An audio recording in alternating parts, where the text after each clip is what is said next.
بسم اللہ الرحمن الرحیم والفجر وليال عشر والشفع والوتر واللیل اذا یسر هل فی ذلک قسم لذی حجر۔ محترم و مکرم ناظرین کرام، قرآن و حدیث میں جن دنوں اور مہینوں کے فضائل مذکور ہیں ان میں سے ایک ماہ ذی الحجہ بھی ہے۔ یہ مہینہ اسلامی سال کا آخری مہینہ ہے۔ نصوص قطعیہ کی روح سے یہ مہینہ اشہر حرم میں داخل ہے، اور اشہر حرم سے وہ مہینے مراد ہیں، وہ مہینے کہلائے جاتے ہیں جن میں قتل و قتال، فتنہ فساد برپا کرنا زمانہ جاہلیت ہی سے ممنوع چلا آ رہا ہے۔ سابقہ انبیاء علیہ السلام کی شریعتوں میں بھی ممنوع تھا، چنانچہ دین اسلام نے بھی اس کی فضیلت کو برقرار رکھا۔ جس طرح ان مہینوں میں عبادات کا اجر و ثواب دگنا ہے، اسی طرح ان مہینوں میں گناہوں کا وبال بھی دگنا ہے۔ ماہ ذی الحجہ کی فضیلت کی ایک بنیادی وجہ یہ بھی ہے کہ اسلام کا رکن اعظم حج اس مہینے میں ادا کیا جاتا ہے۔ پھر قربانی جیسا اہم ترین واجب بھی اس مہینے کے اندر ادا کیا جاتا ہے۔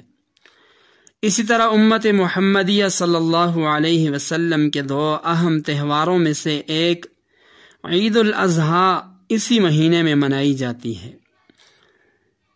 ناظرین مکرم، ماہ ذی الحجہ بڑی عظمت، فضیلت، بڑی بزرگی والا مہینہ ہے۔ اس مہینے کے کچھ خاص اعمال ہیں جن کا اہتمام ہر صاحب ایمان مسلمان کو کرنا چاہیے۔ پہلی چیز، اس مہینے کے اندر عبادات کا خاص طور پر اہتمام کرنا ہے۔ عبادات کے اندر ساری عبادات شامل ہیں، کوئی تعداد مقرر نہیں، کوئی عبادت خاص نہیں، بلکہ ذکر و اذکار، تلاوت، نوافل، تہجد کی نماز، جتنی بھی عبادات، جو بھی عبادت میسر ہو اس کا اہتمام ہونا چاہیے۔ حدیث پاک میں آتا ہے، اللہ کے نبی صلی اللہ علیہ وسلم نے فرمایا کہ ذی الحجہ کے پہلے جو 10 دن ہیں، فرمایا ان 10 دنوں میں کیے گئے نیک اعمال اللہ تعالیٰ کے ہاں تمام ایام میں کیے گئے نیک اعمال سے زیادہ محبوب اور پسندیدہ ہیں۔ صحابہ کرام نے عرض کیا، یا رسول اللہ، اگر ان 10 دنوں کے علاوہ اللہ تعالیٰ کے راہ میں جہاد کرے تب بھی؟ تو آپ صلی اللہ علیہ وسلم نے فرمایا، ہاں تب بھی، انہی ایام کا عمل زیادہ محبوب ہے۔ البتہ اگر کوئی شخص اپنی جان اور مال دونوں چیزیں لے کر جہاد میں نکلے اور ان میں سے کسی چیز کے ساتھ واپس نہ آئے، یعنی شہید ہو گیا، تو یہ اس کا عمل افضل ہے۔ تو عبادات کا ان ایام کے اندر خاص طور پر اہتمام ہونا چاہیے۔ دوسری چیز، ان 10 ایام میں روزوں کا خاص طور پر اہتمام ہونا چاہیے، اور خاص طور پر یوم عرفہ یعنی 9 ذی الحجہ کا جو روزہ ہے اس کا اہتمام ہونا چاہیے۔ ان ایام کے روزوں کی بڑی فضیلت ہے۔ احادیث سے معلوم ہوتا ہے کہ ذی الحجہ کے ابتدائی جو ایام ہیں، ہر دن کا روزہ 1 سال کے روزوں کے برابر اجر و ثواب رکھتا ہے۔ اور 9 ذی الحجہ کے روزے کے بارے میں تو آپ صلی اللہ علیہ وسلم نے فرمایا کہ مجھے اللہ تعالیٰ کی ذات سے امید ہے کہ عرفہ کے دن کا روزہ رکھنے سے 1 سال پہلے اور 1 سال بعد کے گناہ معاف فرما دیں گے اللہ تعالیٰ۔ تو روزوں کا خاص طور پر ان ایام کے اندر اہتمام ہونا چاہیے۔ تیسری چیز تکبیرات تشریق ہیں، یعنی 9 ذی الحج کی فجر سے لے کر 13 ذی الحجہ کی عصر تک یہ کل 23 نمازیں بنتی ہیں۔